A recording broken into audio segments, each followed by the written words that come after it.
ওই তো দালাল, ওই দালাল তো দালাল। আমি আবার বলেছি দালাল ওই আর আমলে এলেন তারে কাটার পরে এই ঘটনাটা ঘটেছে। তারেকের মায়ে যেভাবে দেশ চালাতে এইভাবে চালা পারবে না, তাই না? হ্যাঁ, ভুলে যাও।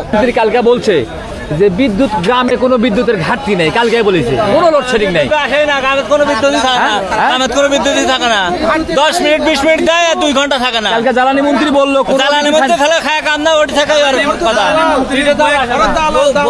সব মিলে মনে করেন যে এসি লাগা থাকিতে, আর আমার ঘরে এসি নাই। খবর শুনছেন?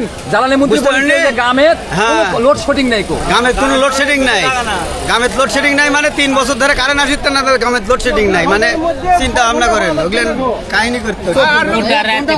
24 ঘন্টার মধ্যে 6 ঘন্টা পাওয়া যাচ্ছে না, ওই তো দালাল, ওই দালাল তো দালাল। আমি আবার বলেছি দালাল ওই 24 ঘন্টার মধ্যে 6 ঘন্টা কারেন্ট মধ্যে দেখে এই লোকগুলোর হাটের মধ্যে লোকগুলো জিজ্ঞাসা করে দেখেন সারকো কৃষক কিলে ব্যস্ত, সারকো 10-15 মিনিট কারেন্ট দেয় আবার কারেন্ট যাচ্ছে তো 2 ঘন্টা। সারকো আর আমলে এলেন হয়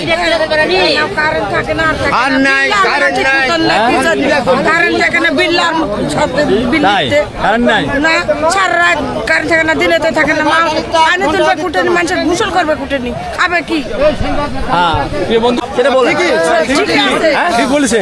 বিদ্যুৎ না আসা পর্যন্ত ঘরে ঢুকতে পারবে না। ঠিক বলেছেন আপনি। এখন সময় কাটছেন কখন বিদ্যুৎ আসবে, কখন সময় আসবে, কখন বাসায় যাবেন। প্রিয় বন্ধুগণ, কারেন্ট নাই, বাচ্চা টাচ্চা নিয়ে ঘুমাতে পারি না সারাদিন। যেভাবে এই সরকার চালাতে এইভাবে অত কম কারেন্ট কোনো সরকার চালায়নি, কোন সরকার চালায় না। সব সরকারি চালাচ্ছে, আচ্ছা ভালো চালাচ্ছে, অন্য সরকার সব সরকারি ভালো চালাচ্ছে, কিন্তু তারে কাটার পরে এই ঘটনাটা ঘটেছে। তারেকের মায়ে যেভাবে দেশ চালাতে এইভাবে চালা পারবে না, তাই না? হ্যাঁ, ভুলে যাও। হয়ে গেছে মায়ে যে ভালো চালাচ্ছে ওইভাবে পারবে না, মায়ে ভালো চালাচ্ছে।